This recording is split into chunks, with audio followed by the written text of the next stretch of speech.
Hello, welcome. I seem to be the last, which is always a bit of a difficult job. My name is Bruce, I'm a Sagittarian, I'm a geographer. I went to the biggest secondary school in Scotland when I was at school, which was a while ago. I was inspired by a very inspiring geography teacher. I then slightly lost that inspiration and went to do a geology degree in Edinburgh University. But I was the first of my family who'd ever been to university. So that left me in an interesting situation. A school where, with almost 3,000 pupils, 30 a year went to university. So things have changed a bit, and that is definitely to the good. I want to tell you a little bit about employment and what employers are looking for. I stand here not really as somebody from Edinburgh University. I am also chair of the Association for Geographic Information in Scotland, which is an umbrella body that represents the geospatial industry, GIS, various other words, that in itself is a problem. The industry, government, local government, central government, third sector, and so on. And we've been doing some work looking at the demand for geospatial skills. That, interestingly, and there's some logos along the bottom there, sorry, a slide covered with logos. We've created a body called Location Data Scotland, of whom you will probably not have heard, that doesn't matter.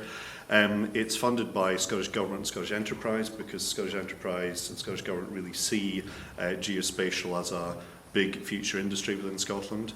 And indeed that is more generally seen within the UK. There's a body called the Geospatial Commission. Hands up, anybody who's heard of the Geospatial Commission? Oh, that's amazing. That's 4 more than I thought we'd have done, which is actually part of the Cabinet Office, the UK government, with a substantial staff looking at this, this whole sector. So what I want to talk about is employability, and I want to potentially give you an opportunity in terms of geography.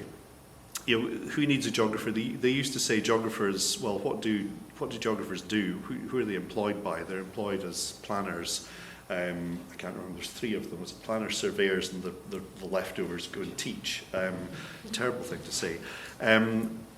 We really suffer in geography, and we suffer equally in the geospatial industry of finding it very difficult to give that 2-minute elevator pitch as to what we do. Geography, it's everywhere, it's everything, it's so important. And you can see people's eyes just glaze over and they go, oh yeah, it's just about as was said, flags and capitals and countries and so on. The Geospatial Commission, of whom I have just mentioned, reckons that within the UK it's an industry worth 6 billion and it's growing rapidly, and I think that is really important. I think we are really struggling to meet the demand for geospatial, GIS, location-based service professionals, whatever term you want to use. And as I say, that's part of the problem we have, is which term do we use? You probably know GIS, but people use location-based services, the science of where. I borrow that from Addy's company. It's a very good way of putting it. Earth observation, drones, it's all kind of in there in terms of the technology, the analysis, the things we try to do. We really struggle to develop homegrown talent. 30 years ago, we began a master's program in GIS in Edinburgh. It was one of the first in the world. We were teaching a lot of homegrown talent then. Now, actually, because of all sorts of issues that you well understand in terms of the funding of higher education and so on, this year half our students are from China, which is great, it's fantastic, but they're not going to give their skills to the UK. They're going to go back home to China. So we are really lacking homegrown talent. We're lacking a diversity in terms of our workforce in every way. Educationally they are not diverse, because the standard entry into the geospatial profession is you do a degree for 4 years, you do a master's for a year, and then you fall out the end into our profession. But we're not diverse in every possible way you could think of diversity. And we have no pathways from school into the geospatial industry. So I think we are very vulnerable, yet there is a huge opportunity there. You can wave the flag and say, for once, there is something that is clearly geography, it's clearly a job for geographers, but actually we're not doing a very good job of advertising that. We've done a survey, Location Data Scotland done a survey.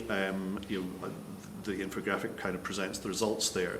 70% of our community have experienced skills-related challenges. 81% are unable to retain staff because they move on to other jobs. The sector is growing.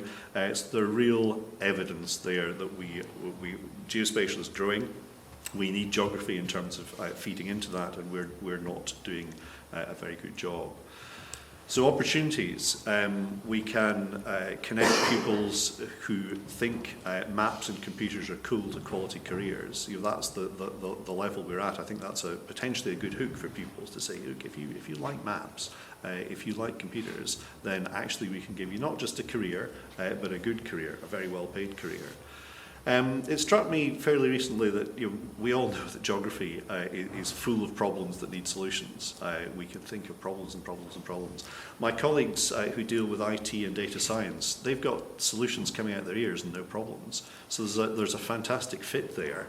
And it gets even better because actually, certainly in terms of geography undergraduates in Edinburgh, Dan, correct me if I'm wrong, I think we've got a very positive gender balance in terms of our undergraduate students.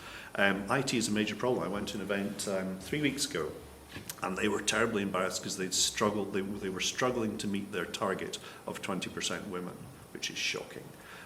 So maybe that's another reason that if we bring geography and IT together, which geospatial GIS does, we've got a real opportunity there. We also, in terms of the work we've been doing with Location Data Scotland, we're trying to bring a diverse community together. Yes, employers, also professional bodies. We haven't heard much mentioned today about professional bodies.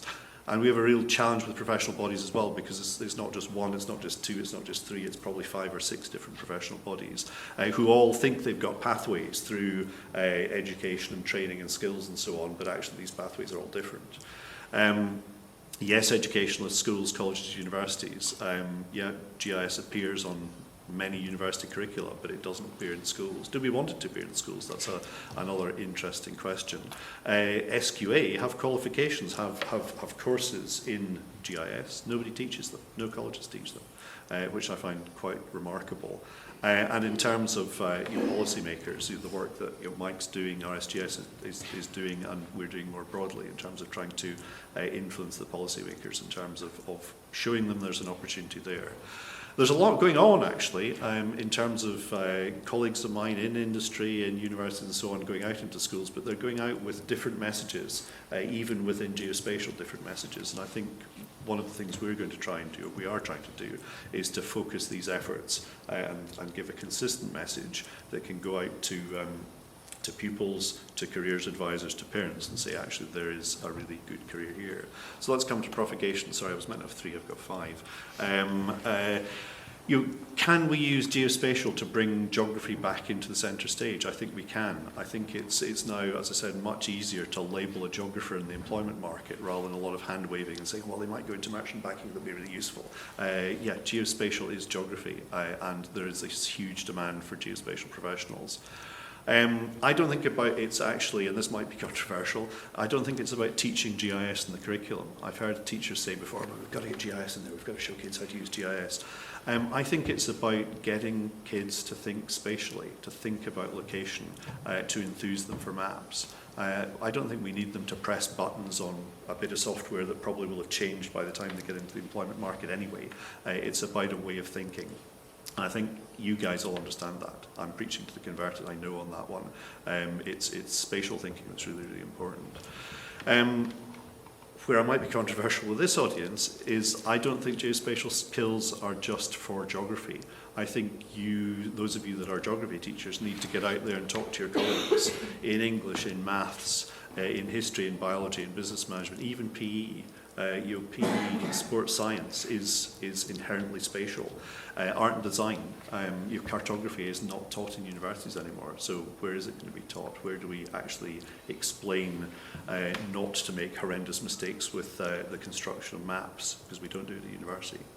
That might be a bit of a shock, sorry. So I think you good people need to get out there and talk to your colleagues, and I think we need to put geography, put geospatial, put GIS into much more than its geography. I think it's a fundamental life skill. On the radio again yesterday, some idiot had gone out in the countryside with their Google map, had to be rescued because they didn't understand that it didn't have the detail, it didn't have the information on it they needed to get themselves out of difficulty.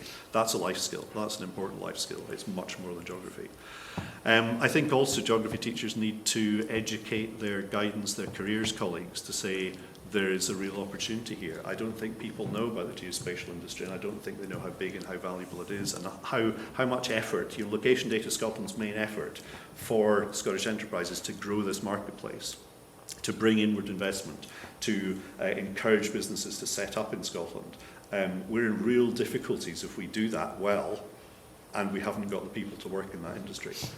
So I think we need to paint that picture in terms of the potential and paint that picture to careers teachers and schools. And yeah, geospatial jobs are well paid and huge demand. That's me.